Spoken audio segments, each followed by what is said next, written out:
Good evening and welcome to a new number of the week. The Minister of Finance, Ayman bin Abd al-Rahman, on Sunday partook in the opening ceremony of Dubai Air Show as a representative of the President of the Republic, Abdelmajid Tebboune.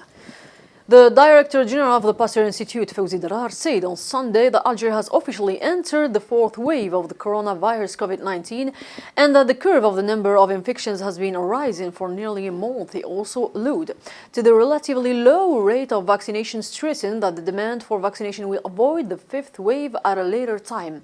The Director General of the Pasteur Institute stressed that even with the number of large infections, vaccination prevents the exacerbation of cases and resorting to hospitals or intensive care.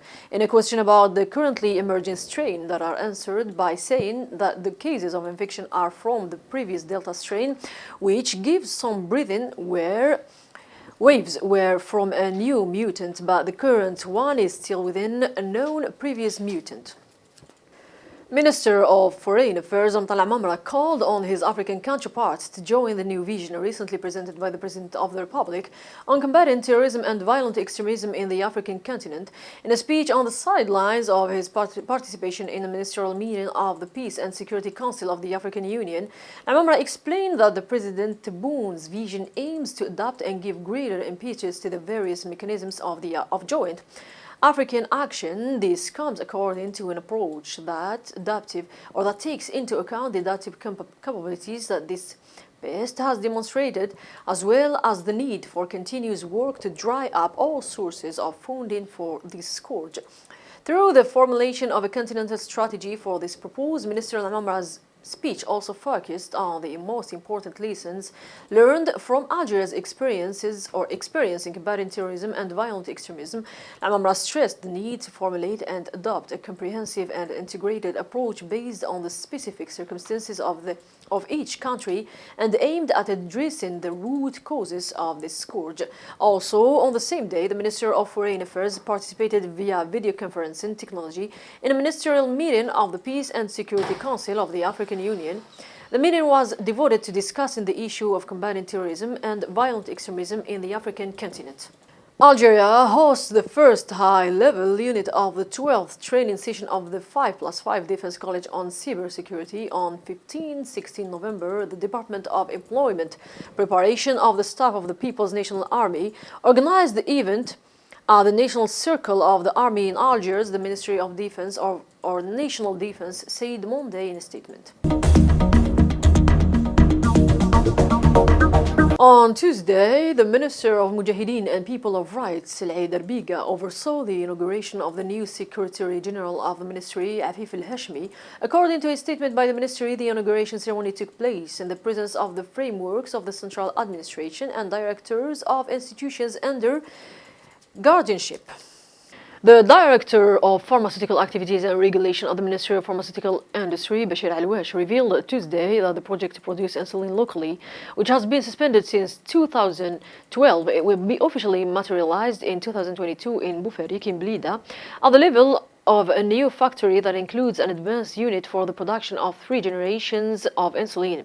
Alwash explained that the project will materialize through an Algerian-Danish partnership project represented by Sidel and Novordisk Laboratories, the world leader in this field. The ministry announced the will in a statement on the occasion of the World Diabetes Day, which falls on November 14 on each year, reducing the price of imported insulin by 20%, and that this reduction came as a result of a series of coordination meetings and talks with insulin supply laboratories. On Wednesday, the President of the Republic made a partial movement in the line of governors so that Abu Bakr as-Siddiq Bousitta was appointed as governor of the state of Tipaza, and the appointment of Ahmed Belhaddad, governor of the state of Elizi. In addition, Mustafa Agamir was appointed governor of the state of Ouargla.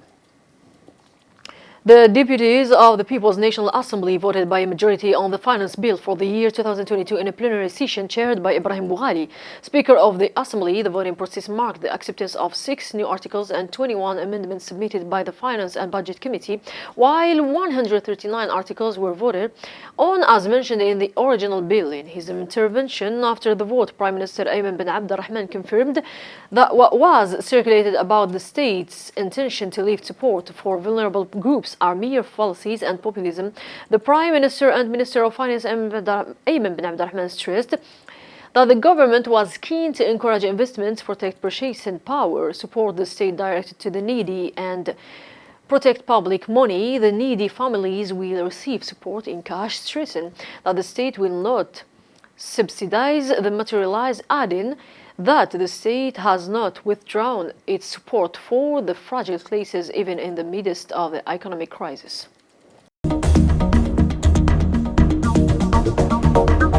Prime Minister, Minister of Finance Ayman bin Abd al-Rahman stressed Thursday in Algeria's commitment to guarantee all conditions and take the necessary measures in order to provide the training for future generations and prepare them to pursue development of sustainable development. In a speech given on the sidelines of the celebration of World Children's Day on or at the International Center Conference, bin Abd al-Rahman stressed that the government is committed to guarantee loan reforms and take the training for future generations and prepare them to pursue the process of sustainable development in all areas.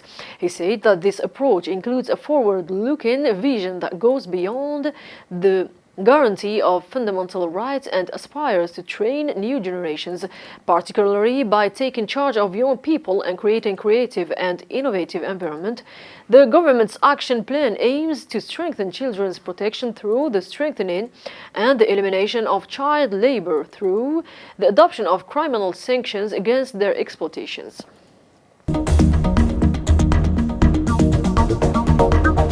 Minister of National Education Abdelhakim Belabed said Thursday in Algiers that the end of primary education examination is cancelled from the current school year 2021-2022. French Foreign Minister Yves Le Drian revealed that France aspires to establish an ambitious relationship of trust and partnership with Algeria that transcends memory wounds that may sometimes reappear. He added, "We have ties that are well established in history, and we hope that the French-Algerian partnership will be ambitious." Le Drian added, "This bond based on respect for sovereignty and a common will to overcome differences to return to a calm relationship must be preserved." And we close this number with sports sector, where the media in charge of the Algerian Football Federation confirmed that the national voter Jamal Belmadi chose the Mustafa Chakr Stadium in Blida to host the second leg of the play-off round for the Qatar 2022 World Cup qualifiers, explaining that the team may then move to the July 5 and New Orange stadiums. We ended this number. Thanks for watching.